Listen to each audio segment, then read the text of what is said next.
সন্তান দেয়নি। যদি সন্তান যদি হয়, যেই দিনে সন্তান সম্পত্তি হবে জানতে পারবে না, সেই দিনেই কিন্তু এই দুটো বসে মৃত্যু হয়ে যায়। তাই মায়াবতী প্রত্যেকদিন মন্দিরে যায়, মন্দিরে গিয়ে ভগবানকে চায়, কিন্তু ভগবান কোনোদিন তাকে সন্তান হওয়ার আশীর্বাদ দেয়। কারণ যদি ষোলোবার যদি ভক্ত যদি থাকে, তবে থাকে ভগবান। আরে ভক্ত যদি না থাকে, রহিতে পারে নাই আমার ভগবান রহিতে।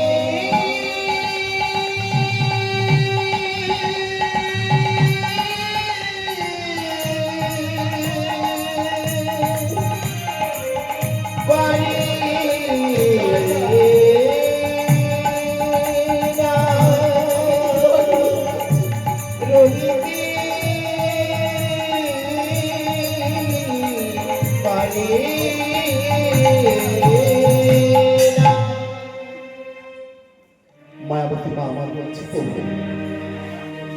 আমায় তুমি একটা সন্তান তো আসে। এখানে তো অনেকগুলো মায়েরা বসে আছে, বলো তো মা, যদি সন্তান সম্পত্তি হবে জানতে পারে, যদি নিজের স্বামীকে যদি প্রাণ হারাতে চায়, তাহলে সন্তান না হয়। কিন্তু আমার মায়াবতী মা আমার পরের কথা না ভেবে এক বাক্যে ভগবানকে বলে দিলেন, প্রভু আমি স্বামী চাই না, আমি সন্তান চাই। কিন্তু এখানকার তো মায়েরা আছে, বলুন না মা, যেদিন সন্তান সম্পত্তি হবে জানতে পেরে যদি স্বামীর মৃত্যু হয়ে যায়,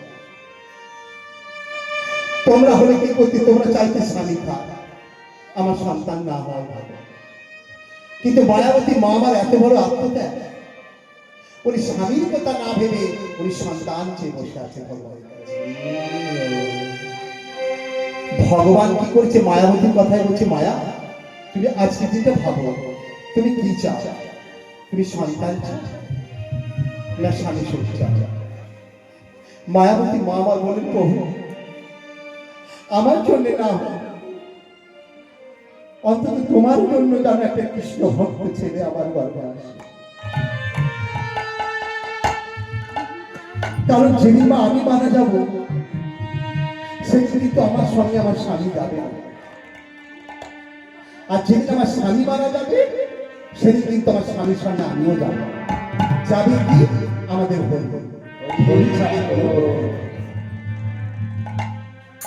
তাই মায়াবতী মা আমার বললেন, প্রভু আমার আর কিছু ভাববার না,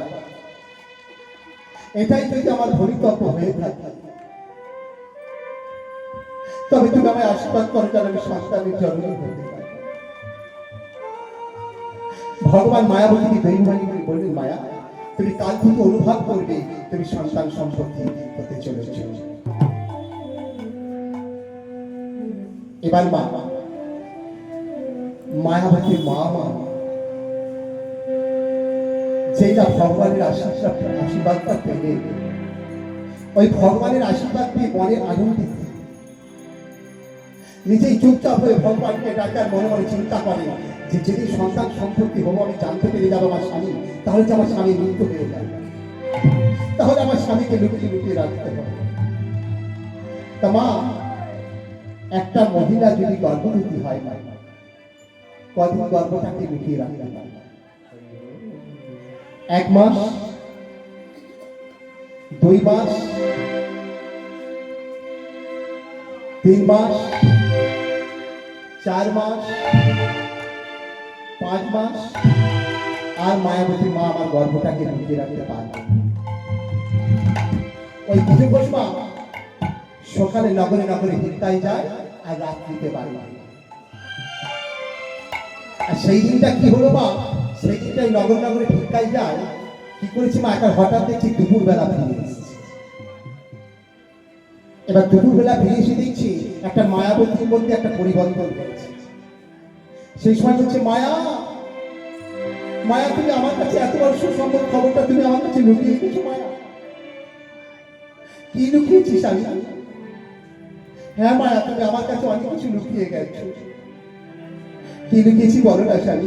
ওই যে তুমি মা হবে, আমি বাবা হব, আমি মনের আনন্দে আমি সন্তানকে নিয়ে ঘুরব। সেই সময় মায়াবতী মা আমার বলছে, শোনো স্বামী, এতে কোনো আমার দোষ নেই স্বামী, কারণ ভগবান আমায় বলেছিল তুই কি চাস, তুই স্বামী চাস না সন্তান। আমি তোমায় বেছে নিইনি স্বামী, আমি সন্তান বেছে নিয়েছি। মায়াবতী মায়ের কথা শুনে দ্বিজঘোষ বললেন, মায়া, আমিও বা কতদিন থাকতাম, আর তুমিও বা কতদিন থাকবে। তুমি সন্তান বেছে নিয়ে ভালো করেছো মায়া। তবে যদি ভগবানের কথা যদি দৈববাণী সত্য হয়, তবে আমি যদি জানতে পারলে যদি আমার মৃত্যু হয়ে যায়, তবে মায়া তুমি আমার সেই কথা দাও মায়া, যে সন্তান তোমার গর্ভে আছে ওই সন্তানকে তুমি কৃষ্ণ ভক্ত করে তুলবে। যেটা মায়াবতী মা আমার দিতে বসে ছুঁয়ে কথা বলে, স্বামী, যে সন্তান আমার গর্ভে আছে আমি সেই সন্তানকে আমি কৃষ্ণ ভক্ত করে তুলবো, কৃষ্ণ ভক্ত করে তুলবো, কৃষ্ণ ভক্ত করে তুলবো। অমনি মা ভগবানের কথা দৈববাণী সত্য হয়ে গেল। ওই দ্বিজঘোষ আস্তে আস্তে মাটিতে ঘুমিয়ে লুটিয়ে পড়লে, আর মায়াবতী মা আমার 7 মাসের গর্ভটা নিয়ে স্বামীর বুকের উপরে আচার দিয়ে পড়লেন। স্বামী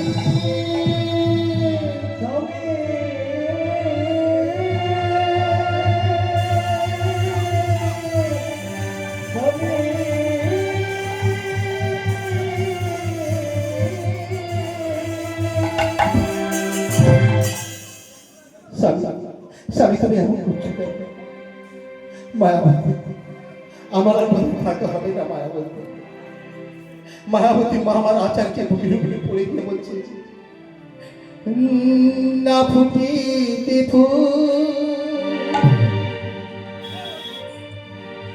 তব ঝরে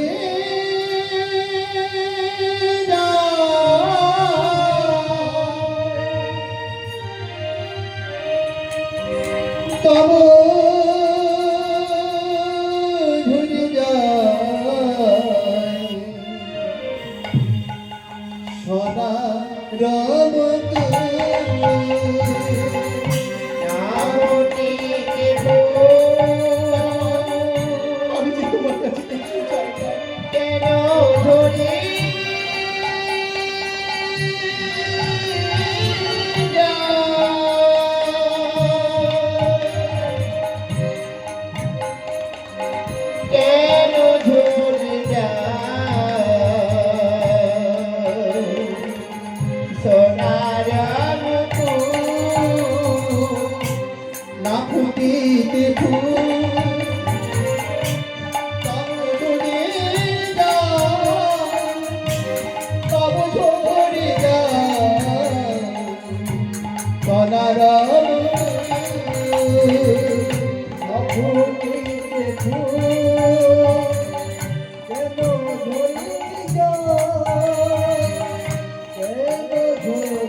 স্বামী হচ্ছে কিন্তু বাড়ির একটা চাল। যেদিন ওই স্বামী চলে যাবে সেদিন বুঝবে যে কত বড় অমূল্য সম্পদ। তাই কি বলছি দেখো মা, আমার ভেঙে দিলি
দেখতে দেখতে কিছু বসে মৃত্যু হয়ে যাবে।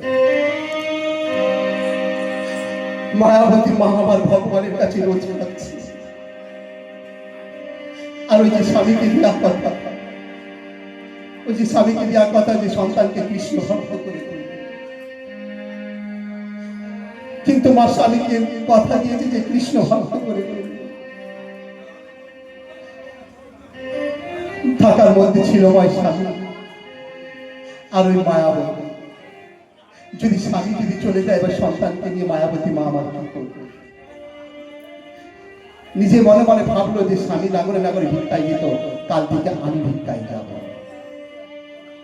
এবার মা যেই না ভিক্ষায় যায় নাগরে নাগরে, কেউ কেউ ভিক্ষা দেয় আবার তাচ্ছিল্য করে দূর দূর করে মায়াকে তাড়িয়ে দেয়।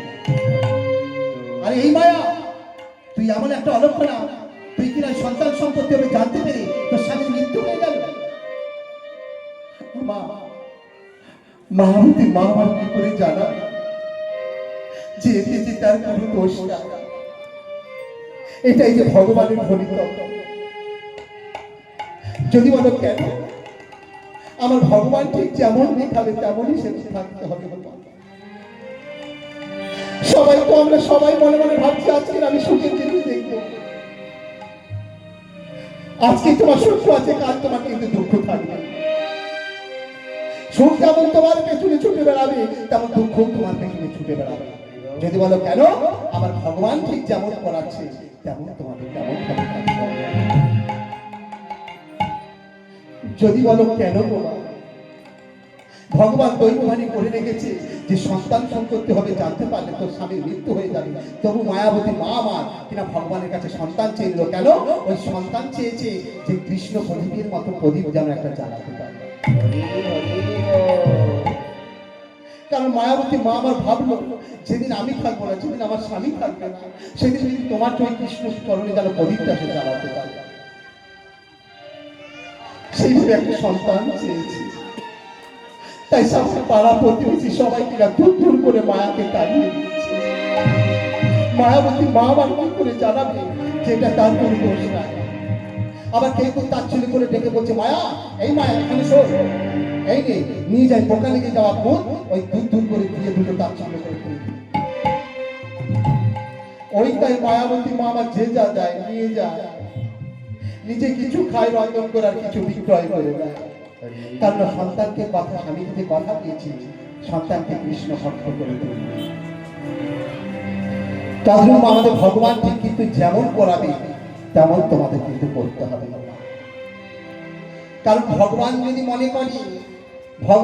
মনে করে কি যে তোমাকে আজকে রাত 10টার মধ্যে ভগবান নিয়ে চলে যাবে, তাহলে তোমাকে একটু খাঁচা ছেড়ে পুরো চলে যেতে হবে। আবার ভগবান যদি মনে করে যে তোমাকে সকাল 10টায় নিয়ে যাবো, তা সকাল 10টায় তোমাকে সব ছেড়ে চলে যেতে হবে। কেন চলে যেতে হবে? তাই ওপরবালা যেদিন ডাকবে মা, সেদিন কিন্তু সকলকে ফাঁকি দিয়ে চলে যেতে হবে। যদি বলো কেন, আমার ভগবান যেখানে ডাক দেবে সেখানে যেতেই হবে। তাই কি বলছি দেখো মা, ওপরবালা ডাকবে যেদিন,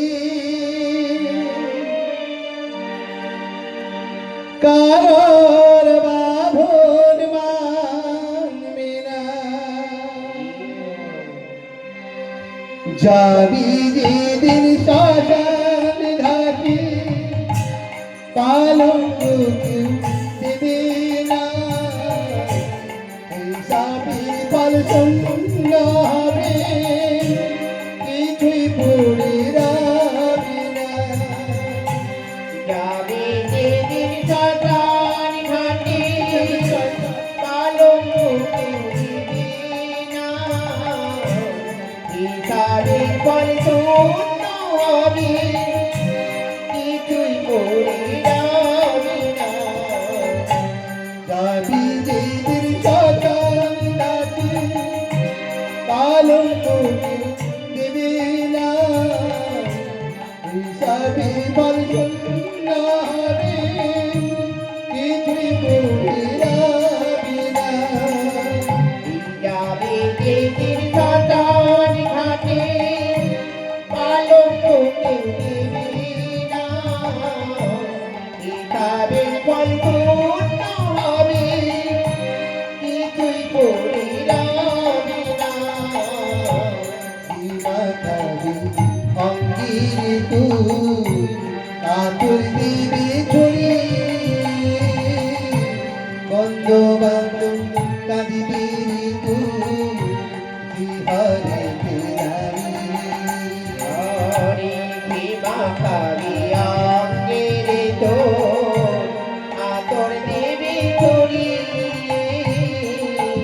বন্ধু বান্ধব কাঁদবে তোর বিহরে বিদারি। মাথারি অঙ্গির তুই আতুর দিবি ছড়ি,